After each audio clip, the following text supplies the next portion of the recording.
So when we look at the timeline from the day that Maddie Soto supposedly went missing, it is a little bit problematic. On one hand, you've got Jen Soto's timeline, which doesn't match with Stephen Stearns' timeline. But at the same time, they contradict their own timelines. One of the things that is tricky with the timeline is the story of Stephen Stearns having left the apartment with Maddie, headed towards the school, tried to take her to McDonald's. She didn't want to go to McDonald's, so he then headed towards the school, but then he did another lap back towards McDonald's, trying to convince her again to go to McDonald's. And honestly, listening to him trying to explain that is confusing enough. But then we find out that at some point in time, he supposedly went back to the house because he needed to get the key fob for the gate. But when we listen to his interview alongside an interview from the guard who was manning the gate that day, there is a major problem with this interview. So I'm going to play part of Stearns's interview, one of his many interviews. And then from that, I'm going to play the interview with the security guard. And we can see a lot from listening to these. Not just that Stearns was completely lying about the need to go back for the key fob, but it seems pretty clear that detectives were onto him from the very start. So let's listen, and then I will add my own comments and thoughts to it and explain where I'm headed with this video. You said you made a U-turn at the church to go see if she wanted McDonald's again, correct? Yes. Did you go anywhere else? Because I know you said you had time to kill. Yeah. Did you guys go anywhere else? No, we didn't go anywhere else. Note here, she's asked him if they went anywhere else. If you listen to this interview, both detectives are working extremely hard here to establish with Stearns what his supposed route was. And they give him multiple opportunities to actually correct himself and tell them what they already know. Is there a reason why you would be back on John Young Parkway?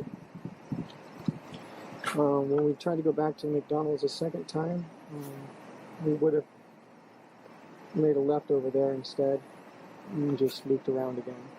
What do you mean? Just made a circle. Made a circle how? Can you show me on the map? So this is the McDonald's going back down right here, to right? McDonald's. That's the McDonald's right there. Correct. So going back down and then just straight shot back down. You would come down this way? I can't read the map. I'm so sorry. Yep, I'll go. Where's the McDonald's? The McDonald's is right here. This is Town Loop. So this is John Young Parkway. John You guys Young, are coming okay, up John this Young. is the McDonald's. Yep. And the school's on this corner. Correct. Somewhere over here. Mm-hmm. So we come back out here, there, and then we can take a straight shot back down to the school again there. So not only are they trying to get him to verbally explain his route and make it very clear, and they're explaining it back to him to make sure that he understands that they are hearing exactly what he's telling. But they also look on a map with him. They get him to show them on the map, and then they show it back to him. So they're taking multiple steps here to make sure that they are being very clear, and he is being very clear about what he did that morning and what route he took that morning, so that there can be nothing down the track of going, well, no, that's not exactly what I meant, because they are clarifying it and re-clarifying it and re-clarifying it as they go along. They connect. Town Loop and Town Center connect. Right. So it's. So where did you make the U-turn? The U-turn was on the street when we were going to go back to McDonald's. And we drove down to McDonald's here. Right. So just so I don't get confused, you're going up Jungyang Parkway, right? You're going northbound. Originally, yes. Right. You make a left Make a at the left McDonald's. Here, go towards the school. Okay. How far did you get before you made the U-turn? So You got. Is this the school right here? yep, that's town loop. So we got up to here and then made a U-turn over here, past the median. Okay. So And back to McDonald's. on Lincoln Town Loop. Still time to kill. She still didn't want the McDonald's, but I did give her a raspberry and cheese Danish. So did you go through the drive-thru? Did you go No. inside? No, didn't go inside. Where did you get the Danish from? Oh, the Antonins that I brought from home. I gave her a couple of those to put in the car. Okay. So she wasn't without food totally. You got to wonder what thoughts were going through these guys' heads when they were interviewing him. Because why would you, if you were supposedly just dropping Maddie off to school and then heading home, and the plan was that you were going to go to Macca's for breakfast, why would you take a Danish with you as well? So that, oh, well, you know, she wasn't without food because I brought a Danish from home. Why? So they must be thinking, my God, this guy's such a tool. This guy's such a liar. But if you listen to what they're doing here, the other strategy that they're using is to basically rearrange the narrative. Not confusing the narrative, but they're asking him questions out of order. Because when someone has a made-up narrative, it actually becomes difficult for them to break up that narrative. If you were to ask them to explain events in reverse order, chances are they're going to struggle with it. They have this narrative memorized, and if you start actually breaking it up and trying to make them go from a different point in the narrative or go backwards in the narrative or anything that isn't just running directly through the narrative, that's when they start getting lost and they start contradicting themselves. And it starts to become very, very clear that it is just nothing more than a made-up narrative. So that's what these detectives are doing here. They are, and they're tag teaming as well, you'll notice.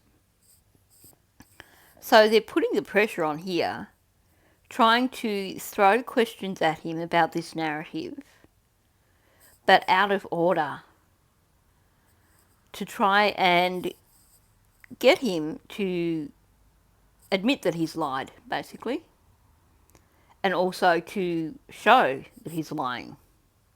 So let's continue to listen. So we just continued past it again and turned around and said, screw it, just drop you off early. Okay, so you came back around to the McDonald's. And then right onto the school. What's is that back on Jungyang Parkway? Yeah, or? back on the Jungyang Parkway. It comes down here, Mm-hmm. and then here's Town Center again. So then you took Town Center yes. the second time around? Yes, and then made a right down to the school. Do you Okay. remember what time you dropped her off? I estimated it to be sometime between 8:20, 8:40. Are you on your phone? Do you have Google Maps? I do, but I wasn't mapsing it. When you're giving her rides, does she sit in the front or the back? She sits in the front. She likes to sit.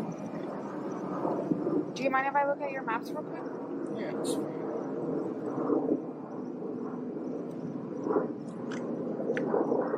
And just to confirm, also, you said, so the second time around, you said you went up Jongyang Parkway, you went through Town Center this time, made a right on Town Loop, and then you said you dropped her off right here in this stretch here. around this area. Okay. Which was before the underpass. Correct. Before the underpass, just before the church. The church was ahead on the left. The underpass was just beyond that. The school was just on the other side of the underpass. So maybe on the left-hand side. Maybe a block away.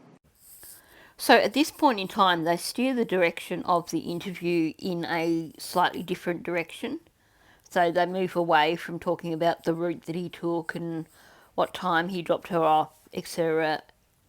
They still look at his maps, obviously, but they change the topic slightly and then come back to discussing what route he took and the times, etc. after taking a bit of time to steer away from that part of the conversation. That is a classic strategy of, we know you're lying to us, you're giving us a narrative, so we're going to test your narrative out by moving away from this part of the conversation and making you think about something else, and then come straight back and see if you can come up with the same answers. Like I said, they already know at this point in time that he is lying. And you'll hear that in this second part of the conversation relating to what route he took and the time. So listen and you'll see what they do. So if you leave her at, just so you get a sense of direction, Jongyang Parkway goes northbound and southbound. So you're going northbound into Orange County, making a left at the McDonald's, which is the town loop. You said when you did drop her off at that medium, you said it was around 8:20 to 8:30-ish, somewhere around that time? Somewhere in there, yeah. It was early, but not like outrageously early, you know? So what would you estimate when you made a left at the McDonald's to be?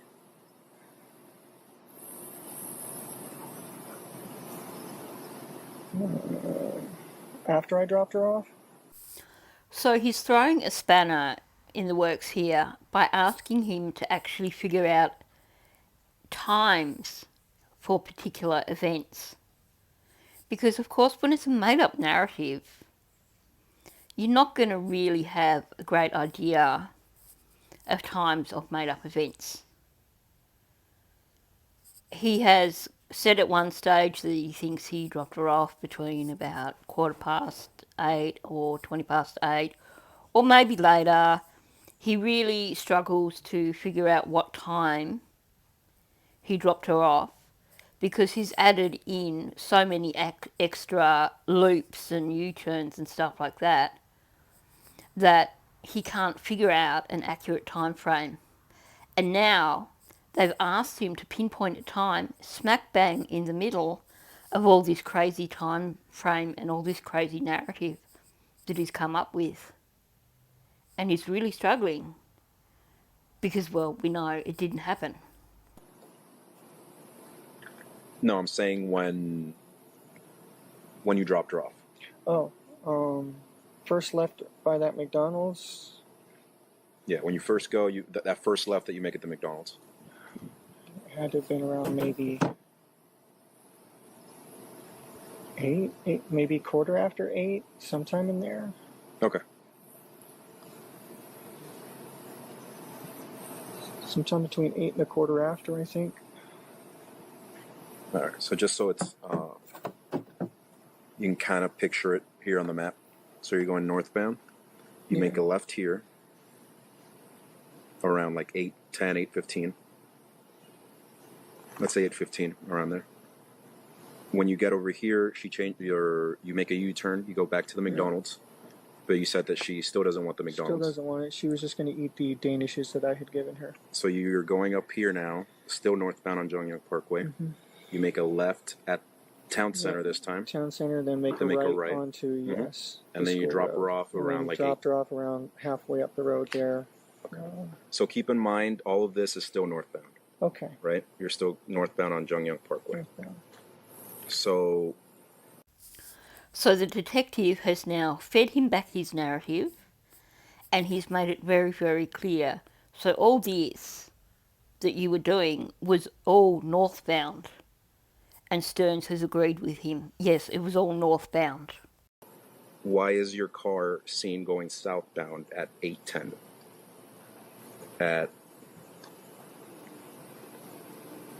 I'll show you what location it is.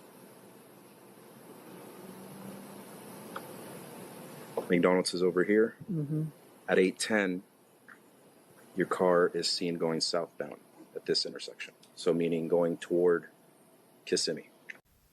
And bam, straight up, this guy has basically shown Stearns that, hey, guess what? You lied and we've caught you out in your lie. So what does Stearns do? He now doubles down with his lying. Let's listen to what he says, and then we'll follow up listening to what is said by the security guard. Mm-hmm. I had forgotten something. I had forgotten my gate clicker. I'm sorry. I forgot. I had gone back to the house real quick after we left because I forgot my gate clicker. I actually had to go through the front gate and use my parking pass to grab my clicker. So it was the wrong time. I'm sorry. Like I said, I was guesstimating these times. I'm not a morning person. Okay. So yes, we'd gone out. How far did you get before you came back down when you realized you forgot your clicker? Nearly all the way to the school. And then we turned around. We had plenty of time to kill, so there was time to go back. I rushed back, got the clicker, and that's when I came back here this way. So you guys came back here to get your clicker. Correct. So when we look at the cameras in the front, it's going to show you coming back in Correct. here with her in the car. Yes, with her in the passenger seat, Okay. yes. I know it sounds like we're asking you stupid questions, okay? We just want to verify okay. the times. I'm sorry I'm not being more help. I'm not a morning person. I was half asleep as it was. I'm trying. The clicker's to get where? Into our neighborhood. Okay, and you forgot the clicker where? I had forgotten the clicker here. So how did you get in? I was able to use my parking sticker for them to scan to let me through. Okay, so could you not have done that after you dropped her off? I could have, but I also like to come back in from the back gate a lot of the times, and I didn't know if I would be back right away. And sometimes they're busy up front, so it's better not to wait in the line. What time is security usually there at the front gate? They were there when I came through. He scanned my ticket. So would it have not just made more sense to drop her off and come back since security's already there? I don't know if it made more sense. It's just what I did. Okay. So realistically, it makes absolutely no sense whatsoever. You get almost to the school, in his words, when you suddenly realise that you forgot the gate clicker, which means that after you've dropped her off and you go back home again, you're not going to be able to click yourself in. You're going to have to get a security guard to let you in. Now that isn't a later on problem. You left to drop her off at school. You were supposedly returning after you dropped her off at school. According to his narrative, he was doing nothing else after that aside from hanging out at the vape store and then realising that that wasn't open yet, and then going home and hanging out there for ages and then going back to the vape store. So there was no pressing need for the gate clicker, and he would have been let back in when he got back anyway. So he's come up on the spot. They've just completely thrown his narrative to the wind. And because he hasn't had time to think it through, he's just thrown in the first narrative that he could think of. They've basically put it back on him that he was headed back to Kissimmee. And the only thing he can think of put on the spot is, oh, I had to go back and get my gate clicker. It clearly hasn't occurred to him that that's a pretty dumb reason to turn around when you've pretty much reached your destination to go back. Why would you do that? Why would you turn around, go back and get the gate clicker, and then turn around and head back? And the thing with that too is they're saying, we caught you on camera at, what did they say, 10 past 8. He's like, well, I had to go back and get the gate clicker. Well, he's saying that he dropped off Maddie to school quite early. But Jen Soto, in her interview, said that it took her roughly half an hour to get from her house to the school.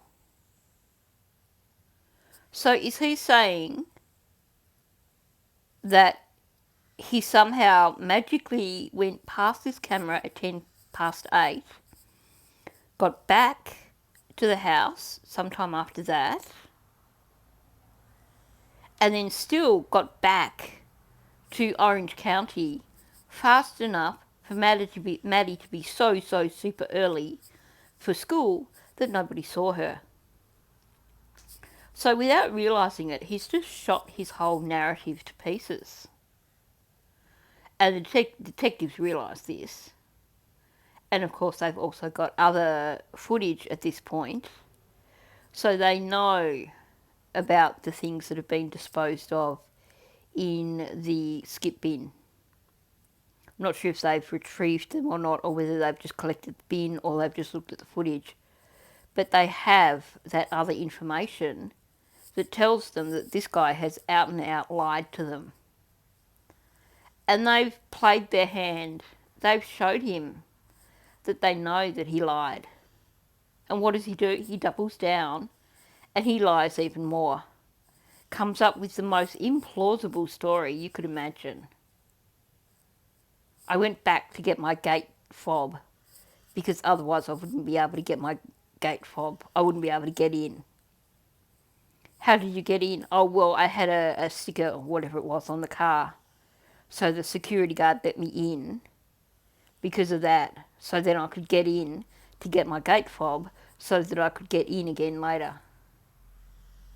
Most illogical alibi or reason any dumbass criminal has ever come up with, in my opinion. So bearing in mind that Stearns has claimed that he went back because he forgot his key fob, let's now listen to the audio from the interview with the security guard. You were working on Monday, the 26th? Okay. Do you remember a resident coming through in a silver Lincoln sedan? I do remember, but not his face. I talked to him. He showed me his little clicker, and he's like, "Hey man, I'm clicking, it's not working." And then I went and I clicked the button. He went inside, and I just remember there was a woman sleeping beside him with a green shirt. A green shirt. Okay. Do you remember what time that was around? In the morning. In the morning. Okay. What time do you get to work? What time does your shift start? 6 to 2. 6 to 2. Okay. If you had to give a ballpark of what time it was. Not really. Okay. Have you seen him before? No. No? What about her? No, because I don't remember his face, so... Okay. But so he pulled up, because I know you have a resident lane and then the guest lane. Yeah, it was So he was in which lane? The resident lane. Okay. And he had a clicker with him, yeah. and he's like, hey, it's not working? Okay. So here we have a security guard turning around and saying, yeah, I remember him. He came through and he told me that his clicker wasn't working. And then clearly this security guard tried the clicker and it worked. Now the police officer has double checked that is a situation. That the clicker, that he did have his clicker, but that he simply couldn't get it to work. So, why did he come back with Maddie in the car? Is it that at that point in time he had just pretended to do the school run? Maybe he did drive all the way to the school and then turn around and come back. Maybe there was some reason why he didn't feel that he was ready to take Maddie where he was taking her, because clearly he did not forget his key fob. Clearly this was all part of the whole created narrative, and that the intention was all along to return with Maddie still in the car. So here he's proven himself to be a complete utter liar, and we can tell that the officers knew from the very start that he was lying to them. They have the video footage. They've double checked everything that he said in his narrative and then landed it on him. Yeah, bullshit. Why do we have you on camera heading the opposite direction, back towards Kisame? And he even admits, well, I had Maddie in the car. So he's basically stabbed himself in the foot with his own lies. So this is just one of the many, many inconsistencies that Stern had. So saying that he forgot his clicker when he actually had it. I'd imagine that he probably freaked out when he got back to the gate and couldn't make the clicker work. Perhaps he was nervous and couldn't make it work because he was nervous. But the fact that he was so cool, calm and collected when the security guard helped him out, that just makes me feel sick. I feel so sorry for that security guard, because he would have realised afterwards what the situation was that he inadvertently witnessed.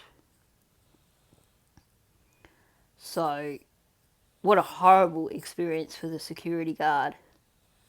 But at the same time, what a great witness to have.